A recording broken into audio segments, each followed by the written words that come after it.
अस्सलाम वालेकुम dear students, chapter number 4। इसमें ये वाली बात जानना कि किस एरिया को क्रैम करना है, किसको नहीं करना, सर ये एक जजमेंटल बात है। मुझे एग्ज़ाम पॉइंट ऑफ व्यू से जिस एरिया के बारे में काफ़ी ज़्यादा लगता है कि ये थ्योरेटिकली आ सकता है, उसके हवाले से मैं आपको क्रैम का कहूँगा। लेकिन ओवरऑल बुक को अंडरस्टैंड करना इम्पोर्टेंट है। ऐसा ना हो कि आप सिर्फ उसी एरिया को क्रैम करें, बाकी एरिया अंडरस्टैंड भी ना किया हो। किताब पूरी समझ आनी चाहिए। हाँ, रट्टा कहाँ पे लगाना है उसकी गाइडेंस के लिए ये वाली वीडियो है। आपको एक और बात बताता चलूँ, सर जिसको अंडरस्टैंड किया है उसको भी इतना ज़रूर किया हो कि अगर पेपर में आ जाए तो 7 में से 4-5 पॉइंट लिखने के काबिल हुआ। और जिसको रट्टा लगाया उसका मतलब है कि पेपर में आ जाए तो फिर 7 में से 7 छापे। तो अंडरस्टैंडिंग लेवल का मतलब है कि अगर पेपर में आ जाए तो तब भी आधे से ज़्यादा लिखने के काबिल हो। अंग्रेजी उतनी पक्की ना हो, लेकिन आप अपना कॉन्सेप्ट जो है वो पेपर पे जॉट डाउन कर सकें। तो अंडरस्टैंडिंग का मतलब ये है कि you should be able to get at least passing marks अगर वो सवाल थ्योरेटिकली आ जाए। हाँ, अब कौन से ऐसे सवाल है, सारी किताब को तो ऐसे पक्का रट्टा नहीं लगाया जा सकता। कौन सी ऐसी चीज़ें जिसके बारे में कि सर इसको पक्का रट्टा लगा लें, बाकी को समझ लें, तो सर उसके लिए ये वाली वीडियो है। जिसको पक्का रट्टा लगाना है उसके साथ मैं सी लिख रहा हूँ, जिसको समझना है उस सिर्फ समझना उसको इस साथ यू, और जिसको न्यूमेरिकली तैयार करना है यानी अंडरस्टैंडिंग बहुत अच्छी होनी चाहिए और आपको न्यूमेरिकली वो हल करना आना चाहिए, उसके साथ एन लिखूंगा। सर चैप्टर नंबर 4 एक लेंथी चैप्टर है। ये जो हमारा पहला एरिया है ये सर C++ है। टैक्सियर यानी सर इसको पक्का रट्टा लगा लें। नॉर्मल, स्पेशल, ट्रांजिशनल और चेंज करना है तो क्या करेंगे। सर ये वाला एरिया भी अंडरस्टैंडिंग का है, ये वाला एरिया भी अंडरस्टैंडिंग का है। टोटल इनकम अंडरस्टैंडिंग है, टैक्सेबल इनकम अंडरस्टैंडिंग है। फिर ज़कात की बात करूं तो ये भी अंडरस्टैंडिंग है, अंडरस्टैंडिंग है, अंडरस्टैंडिंग है। ये न्यूमेरिकली आ सकता है 2-3 नंबर का, एजुकेशनल एक्सपेंस पूछ ले। पर्सन की बात करूं तो इसको भी अंडरस्टैंडिंग ही लीजिए। AOP understanding, understanding, understanding. Company की डेफिनेशन मैं एक्सपेक्ट नहीं कर रहा पूछ लेगा, इस वजह से इसको अंडरस्टैंडिंग है। गर्चे आप निमोनिक से इसको क्रैम कर सकते हैं, ऑल्दो इसको क्रैम लिख दिया मैंने, लेकिन ये बहुत इंपॉर्टेंट है। दिस इज C++, पब्लिक और प्राइवेट कंपनी।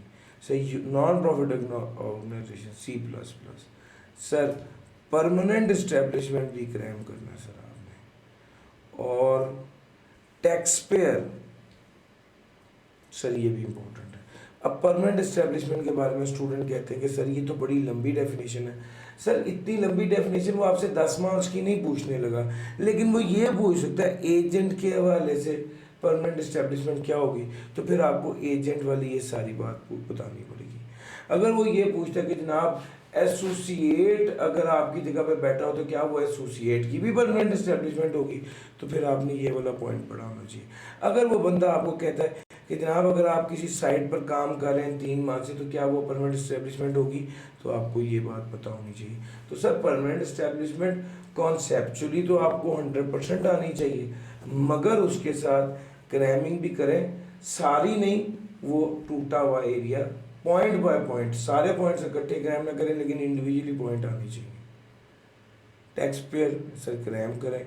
सर ये रेजिडेंट, नॉन रेजिडेंट, ये सारा केस स्टडी है इसकी।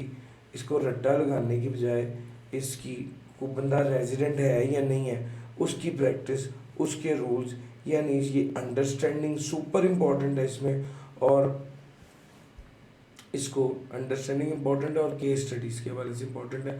हम एक्सपेक्ट नहीं कर रहे कि वो आपसे पूछेगा रेजिडेंट इंडिविजुअल क्या होता है बताइए। घरचे अगर पूछ ले तो आपको ये आना चाहिए, लेकिन लफ्ज़ ब लफ्ज़ रट्टा लगाने की ज़रूरत नहीं है इसको। उसके बाद ये सारा आपको पता है न्यूमेरिकली इम्पोर्टेंट है।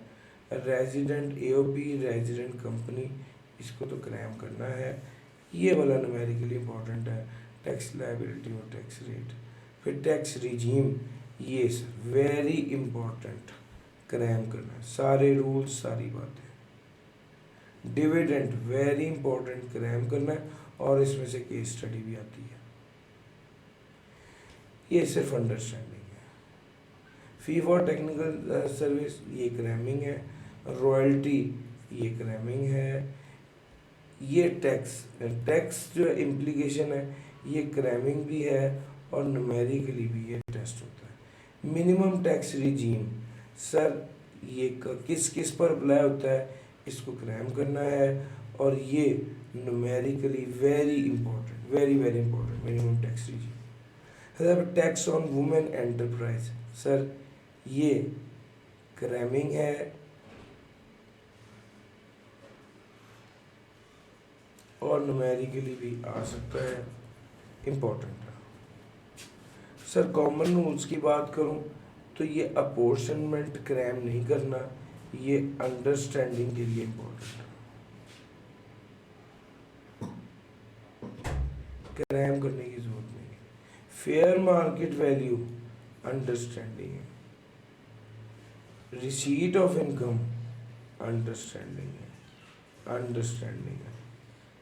करेंसी कन्वर्जन अंडरस्टैंडिंग है। Cessation of income understanding. फिर आ गया डबल डिडक्शन डबल। सर ये सारा अंडरस्टैंडिंग और कॉन्सेप्ट है, इसको पक्का रट्टा लगाने की ज़रूरत नहीं है।